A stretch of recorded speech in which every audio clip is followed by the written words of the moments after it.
प्रिय भक्तों, अगर आपके जीवन में सब कुछ होते हुए भी कुछ अधूरा सा लगता है, अगर मेहनत करने के बाद भी रास्ते बंद दिखते हैं, अगर हर निर्णय लेने से पहले मन कांप जाता है, तो आज की ये बुधवार व्रत कथा पूरी सुनिए, क्योंकि जहाँ बुद्धि थक जाती है वहाँ गणेश जी आगे चलते हैं और जहाँ साहस टूटने लगता है वहाँ भोलेनाथ पीछे खड़े हो जाते हैं।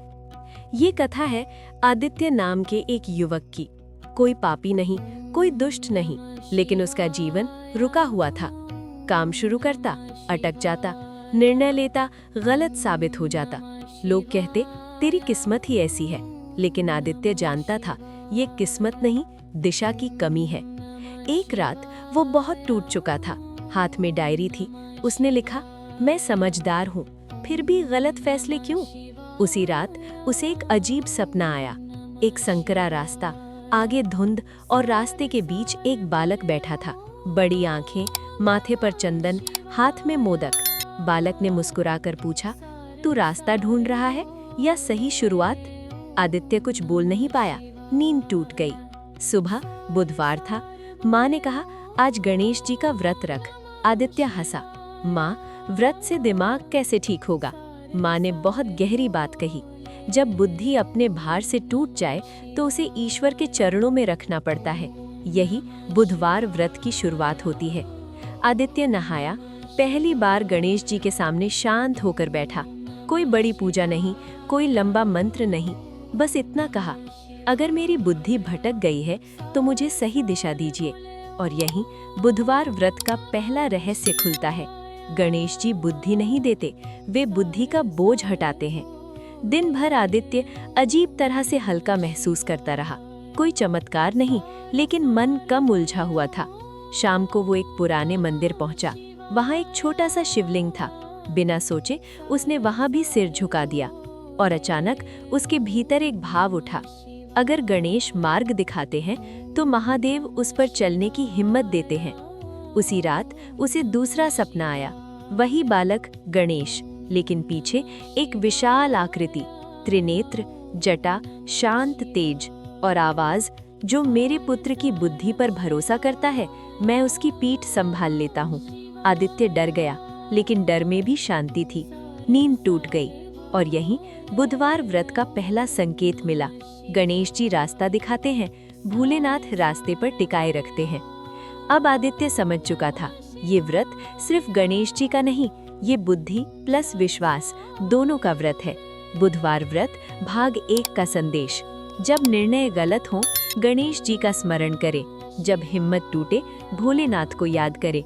और जब दोनों साथ हो, जीवन फिर से चल पड़ता है। जब बुद्धि रास्ता दिखाए, तब अहंकार सबसे पहले टूटता है।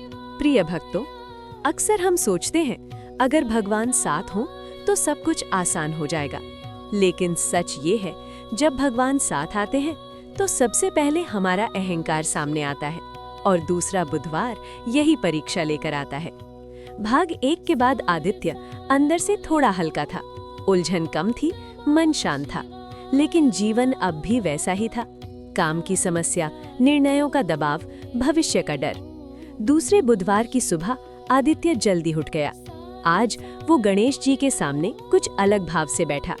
अब वो सिर्फ दिशा नहीं मांग रहा था, वो सही निर्णय लेने की हिम्मत मांग रहा था।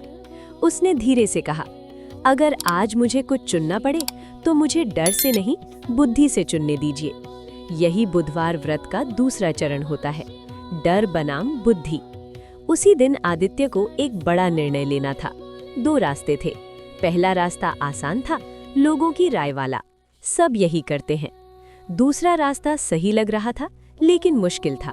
और यही अहंकार बोला, अगर गलत हुआ तो लोग क्या कहेंगे? आदित्य रुक गया। यही वो क्षण था जहां अधिकतर लोग पुरानी गलती दोहराते हैं। लेकिन आज कुछ अलग हुआ। उसने आंख बंद की और मन में वही बालक उभरा, गणेश जी, मुस्कुराते हुए, और एक सरल सा भाव, जो तुझे सही लग रहा है उसे दूसरों से मत तौल। आदित्य ने पहली बार आसान नहीं, सही रास्ता चुना। यही दूसरे बुधवार का पहला चमत्कार था। बुद्धि ने डर को पीछे हटा दिया। लेकिन परीक्षा यहीं खत्म नहीं हुई। शाम तक परिस्थितियां कठिन हो गई। काम अटका, लोग सवाल करने लगे और आदित्य के मन में पहली बार संदेह उठा, क्या मैं फिर से गलत कर रहा हूँ? और यहीं भोलेनाथ प्रवेश करते हैं। रात को आदित्य मंदिर गया। गणेश जी के साथ वहाँ एक शिवलिंग भी था। उसने बस जल चढ़ाया और धीरे से कहा, अगर ये मेरी परीक्षा है तो मुझे टूटने मत देना। यही भोलेनाथ की कठोर लेकिन करुण भूमिका होती है। वे गलत रास्ता नहीं रोकते, वे रुकने की हिम्मत देते हैं। उसी रात आदित्य को एक सपना आया। वो एक पहाड़ चढ़ रहा है, रास्ता फिसलन भरा, पीछे से आवाजें, छोड़ दे, वापस आ जा। लेकिन ऊपर एक शांत आकृति, महादेव, और एक वाक्य, अगर तू खुद से ईमानदार है तो फिसलने से मत डर। नींद टूट गई। आदित्य डरा नहीं था, थका हुआ था, लेकिन मन में एक अजीब स्थिरता थी। अब वो समझ गया, गणेश जी सही निर्णय कराते हैं, भोलेनाथ उस निर्णय पर टिके रहने की शक्ति देते हैं। यही बुधवार व्रत का दूसरा गूढ़ सत्य है। बुधवार व्रत भाग 2 का संदेश। सही निर्णय अक्सर मुश्किल होता है, लेकिन जब गणेश जी बुद्धि देते हैं और भोलेनाथ धैर्य देते हैं, तब रास्ता अपने आप खुलने लगता है। जब सही रास्ता चुन लिया जाए, तब पूरी दुनिया उसे गलत साबित करने आती है। प्रिय भक्तों, जब तक आप गलत रास्ते पर चलते रहते हैं, दुनिया ताली बजाती है। लेकिन जिस दिन आप सही रास्ता चुन लेते हैं, उसी दिन विरोध शुरू हो जाता है। और तीसरा बुधवार यही सिखाता है। सही निर्णय सबसे पहले अकेला कर देता है। भाग 2 के बाद आदित्य अपने निर्णय पर टिका हुआ था। रास्ता कठिन था, पर मन अब भी शांत था। लेकिन बाहरी हालात धीरे धीरे बदलने लगे।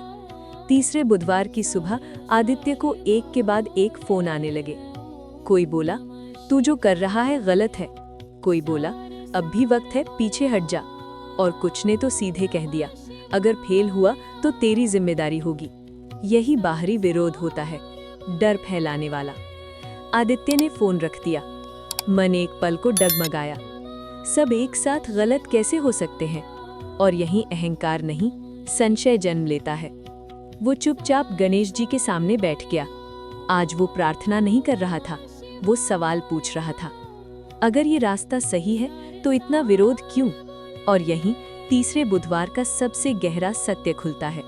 सही रास्ता अक्सर अकेला होता है। दिन और कठिन होता गया। काम में अड़चने, छोटी छोटी गलतफहमियां, ऐसा लगने लगा जैसे सब कुछ जानबूझकर रुक रहा हो। आदित्य थक गया। शाम को वो एक सुनसान मंदिर पहुंचा।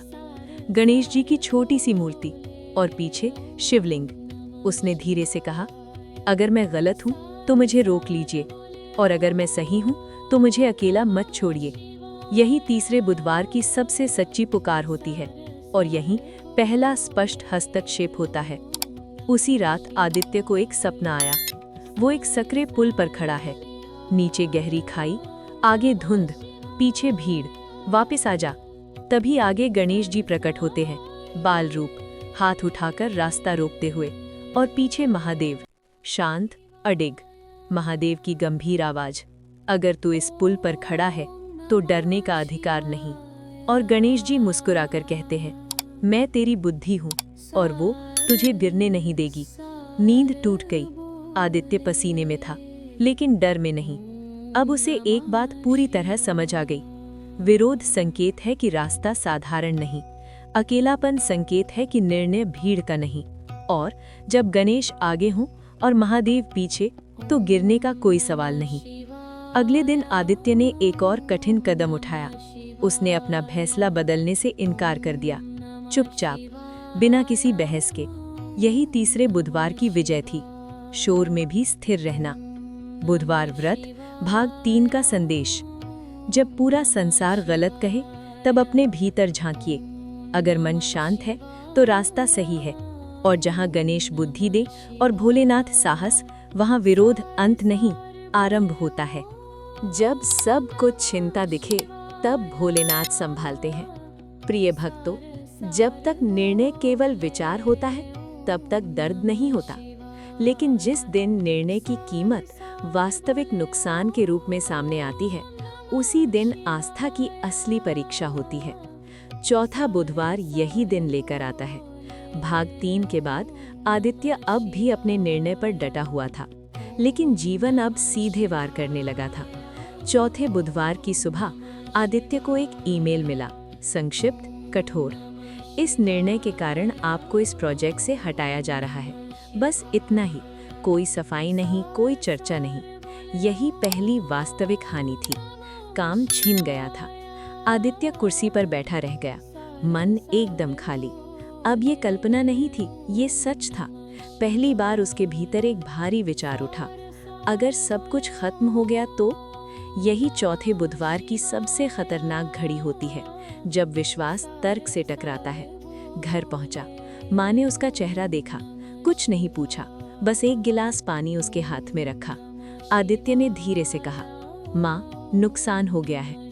माँ शांत रही, फिर एक वाक्य बोली, भोलेनाथ पहले हाथ खाली कराते हैं ताकि कुछ बड़ा रख सकें। ये सुनना आसान नहीं था, लेकिन ये चौथे बुधवार का सत्य था। शाम को आदित्य मंदिर गया। आज वो गणेश जी के सामने नहीं बैठा, आज वो सीधे शिवलिंग के पास गया और पहली बार उसकी आवाज़ भर्रा गई। अगर ये मेरी गलती है तो मुझे समझ दीजिए, और अगर ये आपकी योजना है तो मुझे टूटने मत दीजिए। यही भोलेनाथ की कठोर कृपा होती है। वे दर्द हटाते नहीं, वे दर्द में सहारा देते हैं। रात को आदित्य बहुत देर तक जागता रहा। भविष्य धुंधला था, रास्ता दिख नहीं रहा था। उसी रात उसे एक सपना आया। वो एक ऊंचे पर्वत पर खड़ा है, तेज आंधी, उसके हाथ में एक रस्सी है, रस्सी टूटने वाली है। वो घबरा जाता है। तभी ऊपर से एक शांत आवाज, छोड़ दे। आदित्य डरता है, अगर छोड़ दिया तो गिर जाऊंगा। आवाज फिर आती है, जो छूट रहा है वो तेरा नहीं था। आदित्य आंख बंद कर हाथ खोल देता है और गिरता नहीं, वो हवा में स्थिर रहता है। पीछे एक विशाल उपस्थिति, भोलेनाथ। नींद टूट गई। आदित्य रो रहा था, डर से नहीं, समझ से। अब उसे एक बात पूरी तरह समझ आ गई, जो हमसे छिनता है वो हमारी पहचान था, और भोलेनाथ पहचान तोड़ते हैं ताकि आत्मा मजबूत हो। अगले दिन भी स्थिति नहीं सुधरी, लेकिन आदित्य अब अंदर से टूटा नहीं था, वो शांत था। यही चौथे बुधवार की सबसे बड़ी जीत थी, नुकसान के बाद भी विश्वास बचा रहना। जब पहचान टूटती है तब असली बुद्धि जन्म लेती है। प्रिय भक्तों, जब तक हमारे पास नाम, पद, काम, पहचान होती है, तब तक हम खुद को समझ लेते हैं। लेकिन जिस दिन ये सब छिन जाता है, उसी दिन सबसे खतरनाक सवाल जन्म लेता है, अब मैं कौन हूँ? पांचवां बुधवार यही प्रश्न लेकर आता है। भाग 4 के बाद आदित्य बाहर से शांत दिख रहा था, लेकिन अंदर एक तूफान चल रहा था। काम चला गया था, भविष्य धुंधला था, और सबसे ज्यादा जो चुभ रहा था, उसकी पहचान टूट गई थी। सुबह वो देर तक बिस्तर पर पड़ा रहा, न उदासी न रोना, बस एक खालीपन। मन में एक ही वाक्य घूम रहा था, अगर मेरे पास कुछ नहीं है तो मैं कौन हूँ? यही पांचवें बुधवार की सबसे गहरी पीड़ा होती है, जब इंसान खुद से परिचय खो देता है। माँ उसके पास आई। आज उसने कोई उपदेश नहीं दिया, बस एक मोदक उसके हाथ में रख दिया और धीरे से बोली, आज गणेश जी का दिन है, पहले उन्हीं से ये सवाल पूछ। आदित्य हंस पड़ा। माँ, मुझे भूख नहीं है। माँ मुस्कुराई। ये शरीर की भूख नहीं, ये पहचान की भूख है। ये शब्द सीधे दिल में उतर गए। आदित्य मंदिर गया। आज वो न गणेश जी से बुद्धि मांगने आया था, न भोलेनाथ से धैर्य।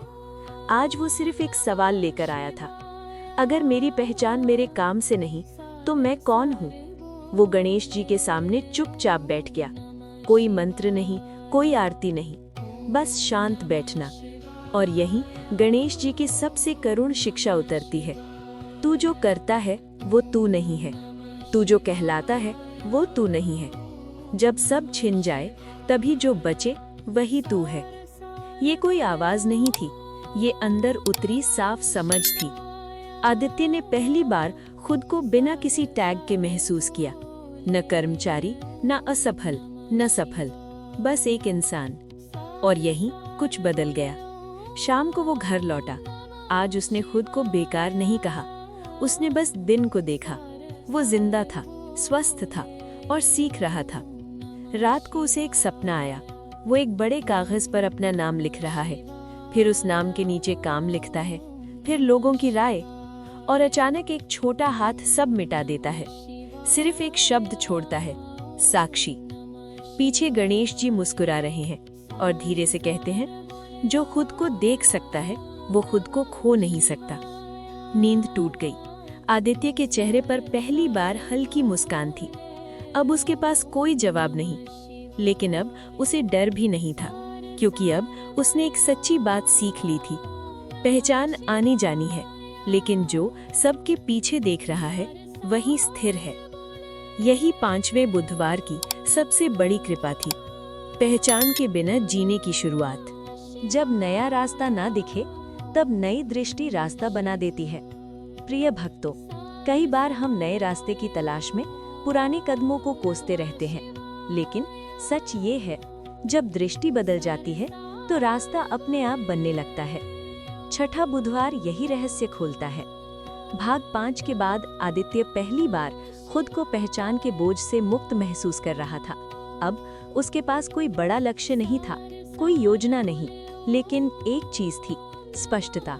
सुबह वो साधारण ढंग से उठा, कोई बेचैनी नहीं, कोई जल्दी नहीं। उसने खुद से एक छोटा सा प्रश्न पूछा, आज मैं क्या कर सकता हूँ? ये बड़ा प्रश्न नहीं था, ये व्यावहारिक था। यही छठे बुधवार की शुरुआत होती है, बड़े सपनों से नहीं, छोटे कर्मों से। आदित्य घर से बाहर निकला, कोई इंटरव्यू नहीं, कोई आवेदन नहीं, बस चलना। चलते चलते वो एक पुराने परिचित से मिला। साधारण बातचीत, बिना किसी अपेक्षा के। बातों बातों में उसने अपनी स्थिति बता दी, न शिकायत न सफाई, बस सच। परिचित ने कुछ नहीं वादा किया, बस इतना कहा, अगर तू सीखने को तैयार है तो कल आ जाना। ये कोई बड़ा अवसर नहीं था, कोई गारंटी नहीं, लेकिन आदित्य के भीतर कोई प्रतिरोध नहीं उठा। यही नई दृष्टि थी। हर अवसर पहचान नहीं मांगता। शाम को वो मंदिर गया। आज वो गणेश जी से कुछ मांगने नहीं गया, वो बस उन्हें अपने दिन की खबर देने गया और शिवलिंग के सामने कुछ देर खड़ा रहा। आज कोई प्रार्थना नहीं, कोई शब्द नहीं, और यहीं भोलेनाथ की मौन स्वीकृति महसूस हुई। जब तू अपने आप से ईमानदार है तो मुझे कुछ कहने की जरूरत नहीं। ये कोई आवाज नहीं थी, ये मन में उतरी स्थिरता थी। रात को आदित्य ने एक सपना देखा। वो एक छोटे दीपक को हाथ में पकड़े है, चारों ओर अंधेरा। दीपक बहुत छोटा है, लेकिन जितना प्रकाश है उतना पर्याप्त है। पीछे से एक शांत स्वर, रास्ता पूरा मत देख, अगला कदम देख। नींद टूट गई। आदित्य मुस्कुराया। अब उसे पूरा भविष्य नहीं चाहिए था, उसे सिर्फ अगला कदम दिख रहा था। अगले दिन वो उस जगह पहुंचा जहां सीखने का मौका था। शुरुआत छोटी थी, लेकिन मन भरा हुआ था, क्योंकि अब वो कुछ बनने नहीं, कुछ सीखने आया था। यही छठे बुधवार की सबसे बड़ी जीत थी, अहंकार के बिना शुरुआत। प्रिय भक्तों, अक्सर हम समझते हैं परीक्षा तब आती है जब जीवन कठिन हो, लेकिन सच ये है, सबसे खतरनाक परीक्षा तब आती है जब चीजें थोड़ी सी ठीक होने लगे। 7वां बुधवार यही सिखाता है। भाग 6 के बाद आदित्य एक नई जगह सीख रहा था। कोई बड़ा पद नहीं, कोई बड़ा नाम नहीं, लेकिन काम ठीक चल रहा था। लोग उसकी मेहनत देखने लगे थे, और यहीं एक सूक्ष्म चीज उसके भीतर हिलने लगी, अहंकार। न खुला हुआ न तेज, बस एक छोटा सा विचार, शायद मैं इतना भी खराब नहीं हूँ। ये विचार गलत नहीं था, लेकिन अधूरा था। 7वें बुधवार की सुबह आदित्य खुद को थोड़ा बेहतर महसूस कर रहा था। आज वो गणेश जी के सामने बैठा, लेकिन भाव पहले जैसा नहीं था। अब उसके मन में एक अपेक्षा थी, मैं ठीक कर रहा हूँ तो कुछ तो मिले। यही अहंकार का सबसे खतरनाक रूप है। भक्ति में भी हिसाब। दिन में एक छोटा सा अवसर आया, एक जिम्मेदारी। आदित्य ने उसे थोड़ा अपने तरीके से ले लिया, बिना पूछे। काम हो गया, लोगों ने सराहना भी की, और यही अहंकार और मजबूत हुआ। देखा, मैं कर सकता हूँ। शाम को वो मंदिर गया। आज उसके कदम थोड़े भारी थे।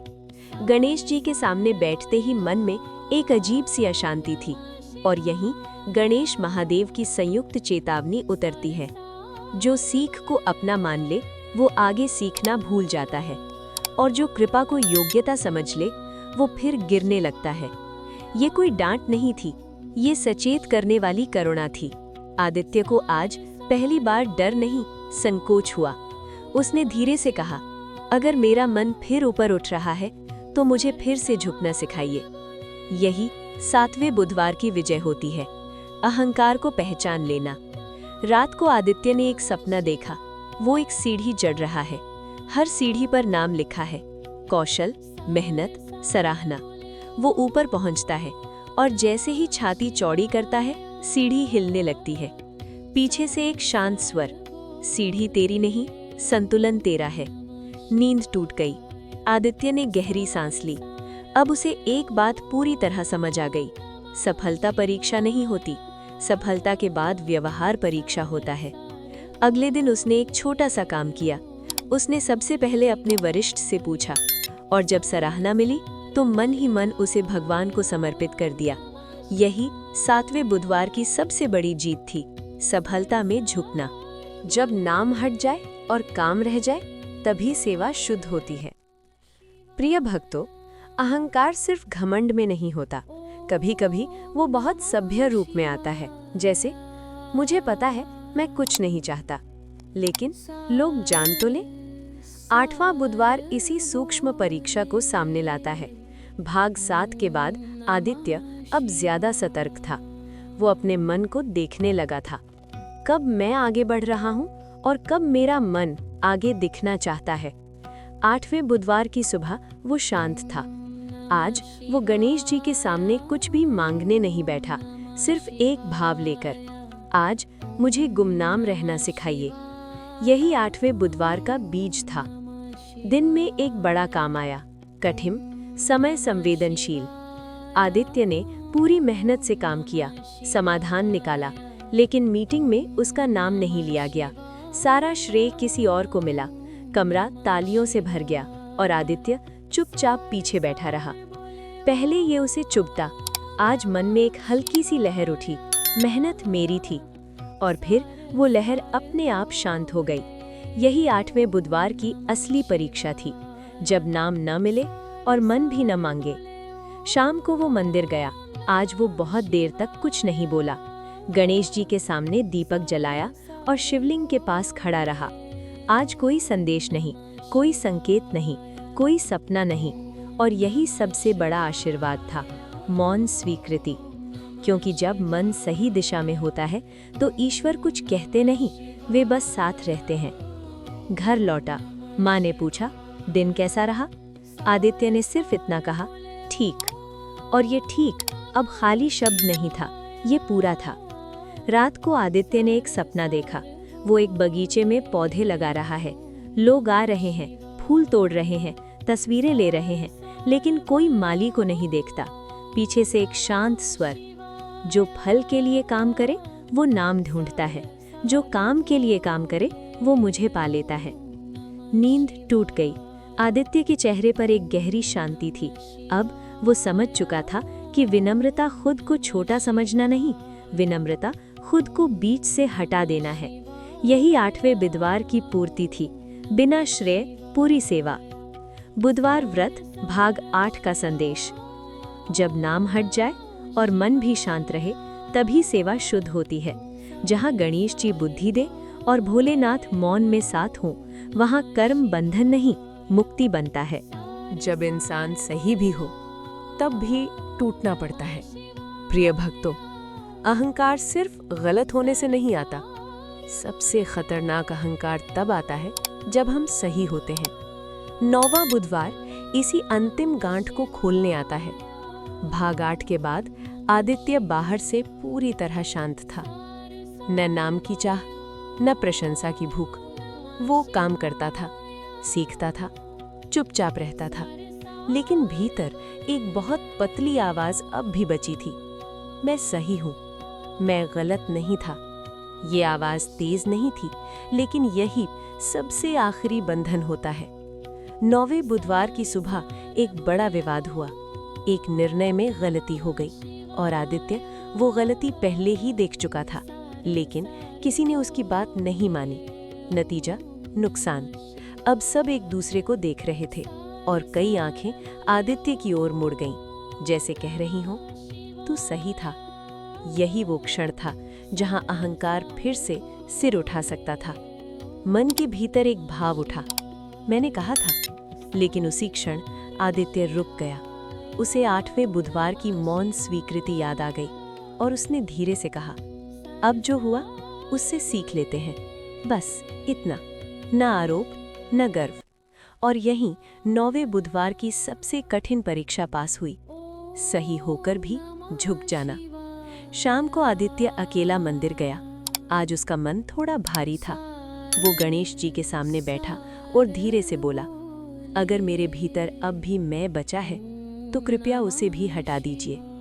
यही सच्ची भक्ति होती है, जब हम अपनी सही होने की इच्छा भी छोड़ देते हैं।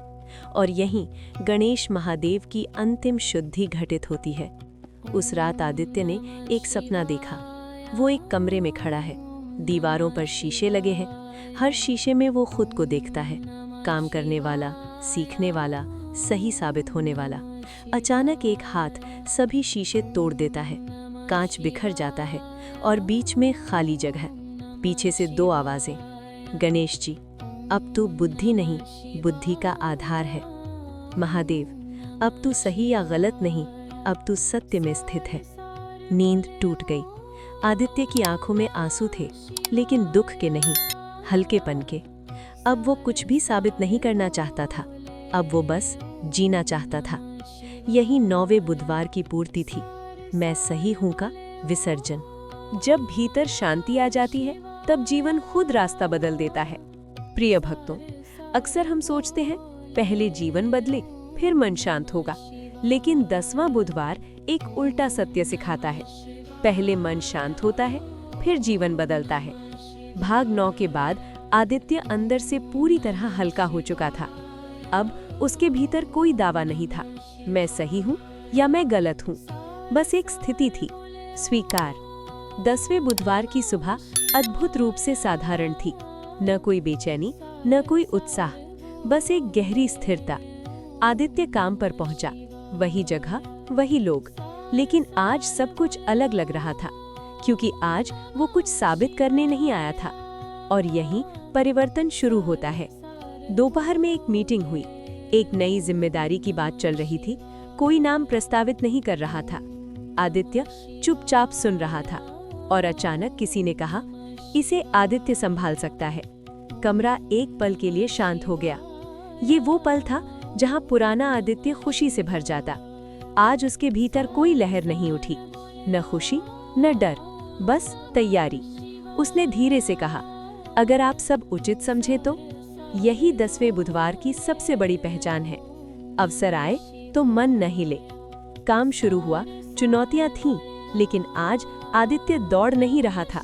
वो हर काम पूरी उपस्थिति से कर रहा था। शाम को वो मंदिर गया। आज उसके कदम बहुत शांत थे। गणेश जी के सामने उसने सिर्फ दीपक जलाया और शिवलिंग के पास कुछ क्षण खड़ा रहा। आज न कोई प्रश्न, न कोई प्रार्थना, और यहीं गणेश महादेव की निर्णायक कृपा महसूस हुई। अब तू हमसे कुछ मांगने नहीं आता, अब तू तैयार होकर आता है। यही बुद्धि की पूर्णता है। ये कोई आवाज नहीं थी, ये जीवन में उतरी स्पष्टता थी। घर लौटते समय आदित्य ने आसमान की ओर देखा।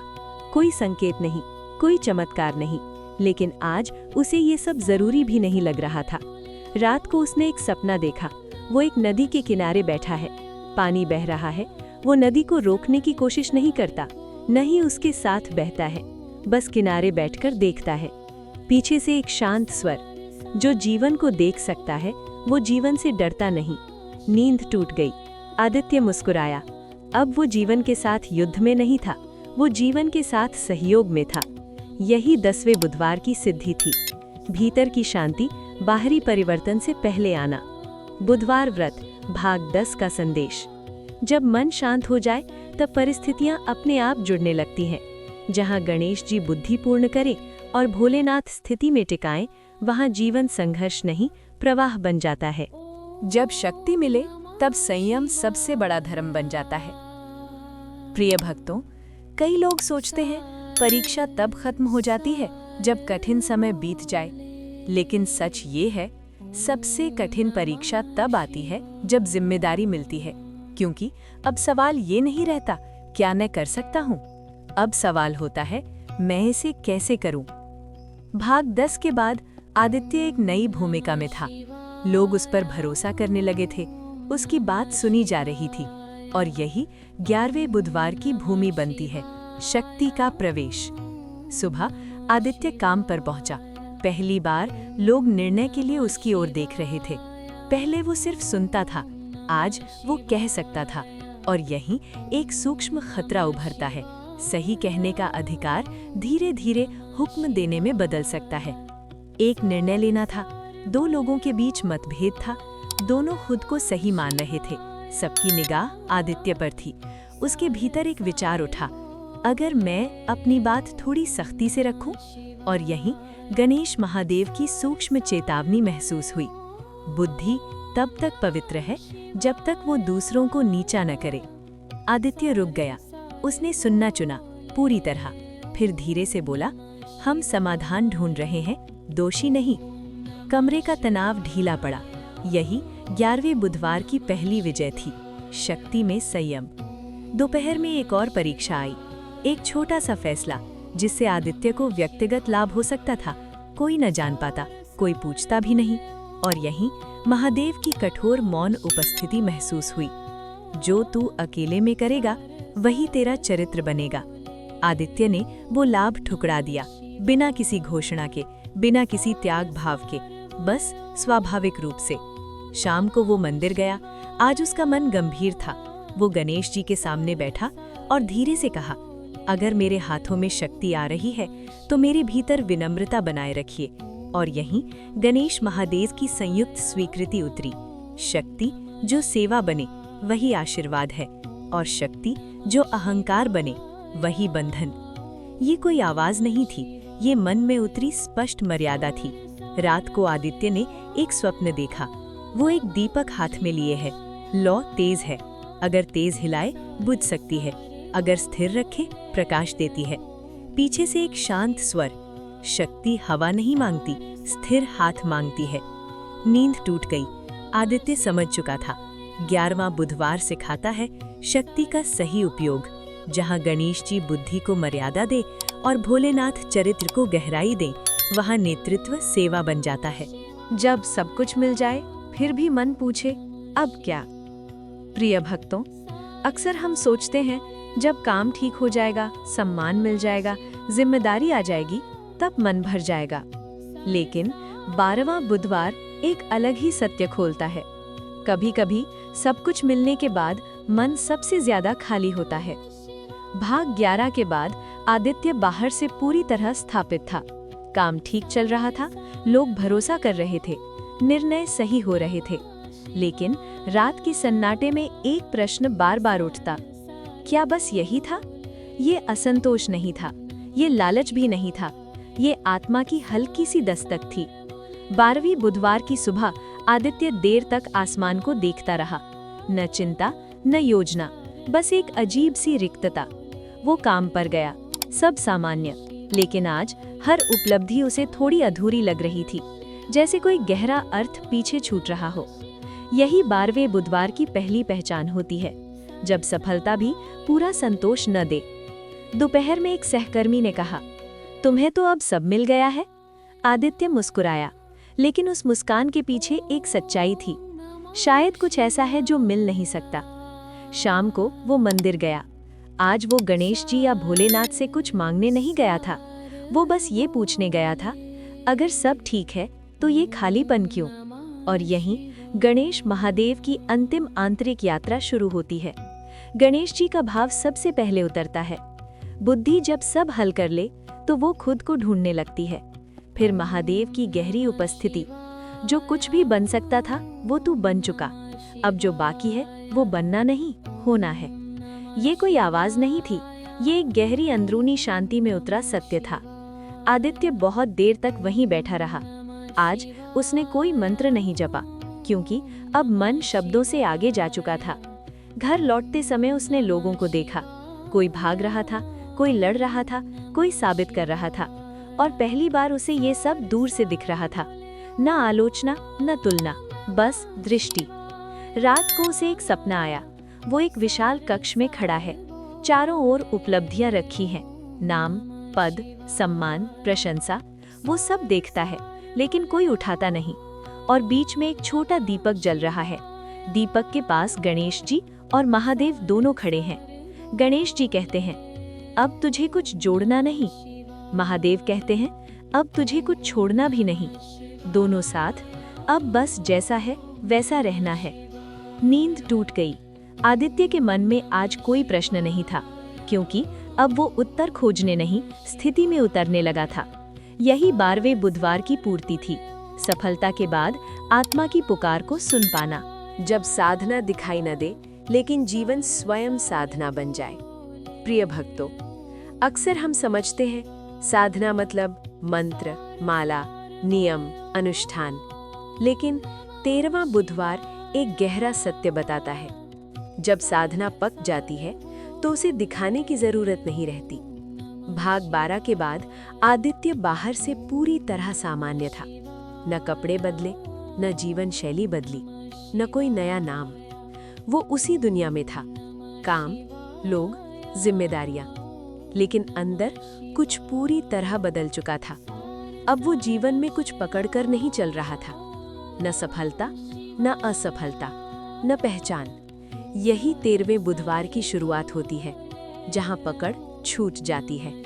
सुबह आदित्य उठा। आज उसने न व्रत का संकल्प लिया, न पूजा की जल्दी। वो सिर्फ सचेत था, चलते हुए, बोलते हुए, काम करते हुए। यही साधना के बिना साधना थी। ऑफिस में एक कठिन परिस्थिति आई। 2 लोग झगड़ रहे थे, शब्द कठोर थे।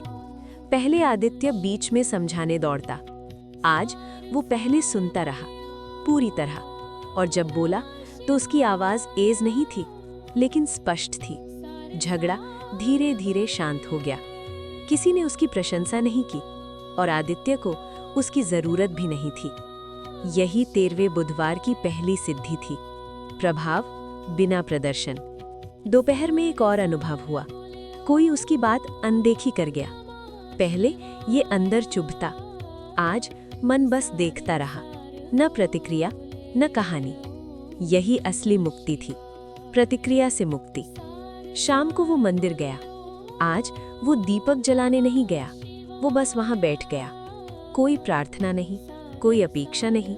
और यही गणेश महादेव की अंतिम शिक्षाओं का पहला सूत्र उतरता है। जब तू कुछ भी न मांगे, तब तू सबके सबसे पास होता है। ये कोई वाक्य नहीं था, ये स्थिति थी। घर लौटते समय आदित्य ने भीड़ देखी। हर कोई कुछ बनना चाहता था, कुछ साबित करना चाहता था। पहली बार उसे उनसे दूरी नहीं, करुणा महसूस हुई, क्योंकि वो जान चुका था ये दौड़ बुरी नहीं, लेकिन ये अंतिम नहीं। रात को उसने एक सपना देखा। वो एक मंच पर खड़ा है, माइक सामने है, लोग इंतजार कर रहे हैं। वो कुछ बोलने ही वाला है और माइक बंद हो जाता है। वो घबराता नहीं, वो बस खड़ा रहता है और लोग अपने आप शांत हो जाते हैं। पीछे से एक शांत भाव, अब तुझे बोलने की जरूरत नहीं, तेरी उपस्थिति काफी है। नींद टूट गई। आदित्य के भीतर कोई गर्व नहीं था, बस एक हल्की सी मुस्कान। अब वो जीवन से कुछ चाहता नहीं था, वो जीवन में पूरी तरह उपस्थित था। यही 13वें बुधवार की पूर्ति थी, दुनिया में रहते हुए दुनिया से बंधन मुक्त। बुधवार व्रत भाग 13 का संदेश। जब साधना परिपक्व हो जाए तो वो दिखती नहीं। जहां गणेश जी बुद्धि को मौन करे और भोलेनाथ अस्तित्व में स्थिर करे, वहां जीवन प्रयास नहीं, स्थिति बन जाता है। जब सब छूट चुका लगे, तब भी एक परीक्षा बाकी रहती है। प्रिय भक्तों, अक्सर हम मान लेते हैं अब कुछ पकड़ बाकी नहीं, अब मन स्थिर है, अब साधना पूरी है। लेकिन 14वें बुधवार एक आखिरी प्रश्न पूछता है, क्या तू अब भी कुछ बचाकर तो नहीं चल रहा? भाग 13 के बाद आदित्य जीवन में पूरी तरह उपस्थित था। न चाह, न विरोध, न तुलना। काम चलता रहा, दिन बीतते रहे, लेकिन ईश्वर अंतिम शुद्धि बिना परखे नहीं देते। 14वें बुधवार की सुबह एक अप्रत्याशित घटना हुई।